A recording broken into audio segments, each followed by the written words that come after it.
Hi everybody. Okay, I'm gonna do I think 3 videos in pretty quick session here. Okay, my first one is about The Notebook, the movie. It's based on a book by Nicholas Sparks, which yes, I've read the book as well. I read the book before I saw the movie, which can be a good and bad thing because if you read the book and it's not even exactly, but not close to the book, then you're like, what happened? What did they cut out? Why did they cut it out? And then also, if it goes completely away from the book, it kind of feels like it's a totally different story. And I understand dramatic license and everything and how they have to change it for dramatic effect and all, but there's changing it, tweaking it, and completely changing it where you change the whole feeling of it. Um, but okay. This film was made in 2004. It stars Ryan Gosling and Rachel McAdams and Gina Rowlands and James Garner as the main characters. Now, James Marsden plays Lon. The other one, the other man, Allie didn't choose.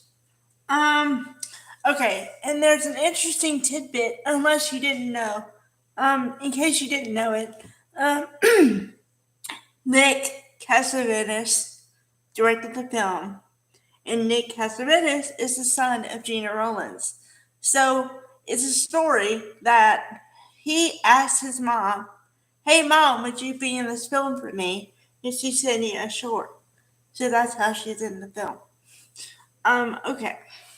So as I always do, I'm going to give you a breakdown of the movie and what I thought of it, and then I'll say if you want to watch it, go ahead. I have to say that this is a total romantic comedy, so if you don't like it, probably not gonna like this film.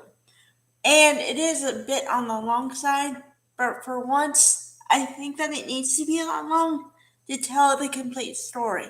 So I agree with the length of the film. Okay, so we start out with Noah and Allie, young Ryan Gosling and Rachel McAdams, and they are two complete opposites.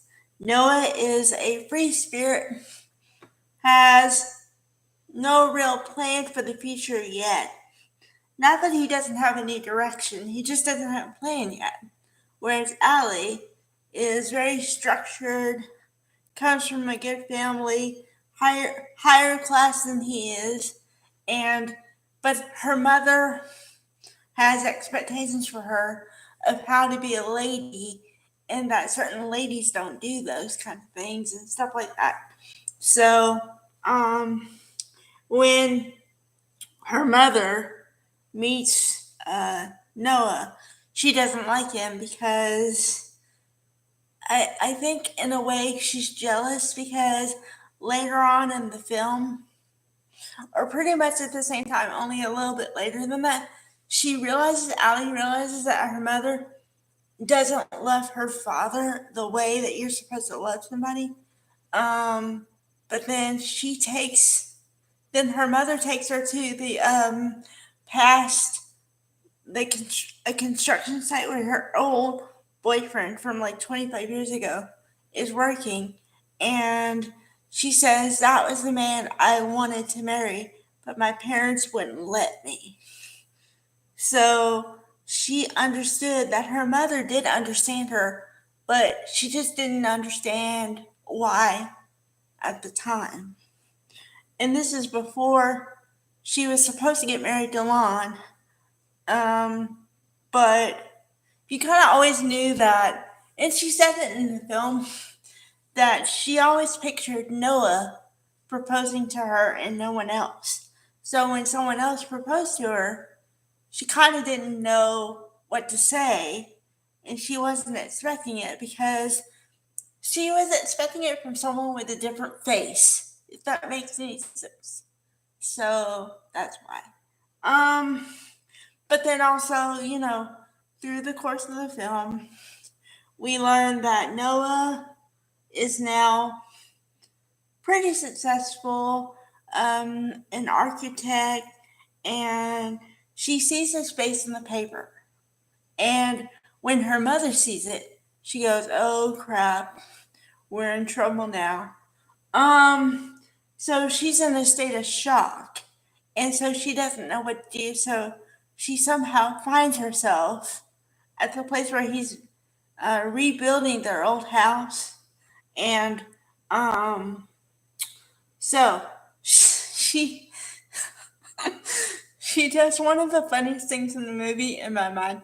She says, "Excuse me, I don't know what I'm doing here," and then they see each other, and he doesn't. I don't think he knows it's her, but he sees her in another way, and like on a bus, and he's on the bus and she's walking by, and he stops the bus to be able to talk to her. Okay, so imagine like 20 years going by, and you see that person and you stop your life to talk to them. That's the thing. I think that's why women particularly got swept up in the idea of that romantic thing. Um, Personally, I think it is possible.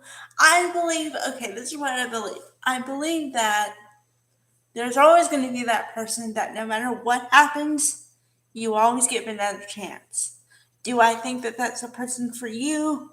Maybe not. Maybe, I don't know. Depends on the situation. But I do believe that.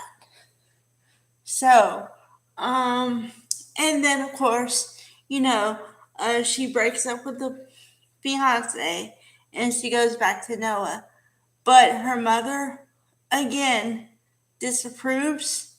But she says one of the best things I think you can say is you got to do what you want because you have to live with the life that you choose. Meaning you have to live with your choices, so you better make a good one, you know? So then, and then also I have to put in here, which I went out of order kind of on purpose because we start out with them being older, the Gina Rollins and James Garner characters, but it's because Allie is losing her memory or has lost her memory. So her husband goes to see her every day and reads to her from this notebook, the note, their story. So, but yeah, it's romantic, and it's not just romantic because they end up together.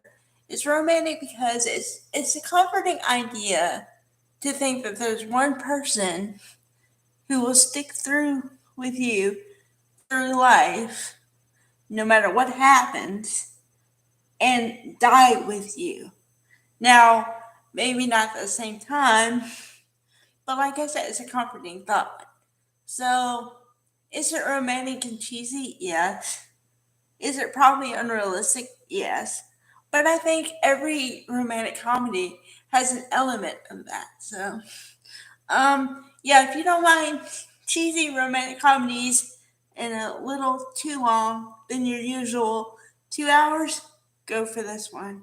If you don't like the cheesy, stuff, maybe not your type, but I just gave you my opinion. All right, bye guys.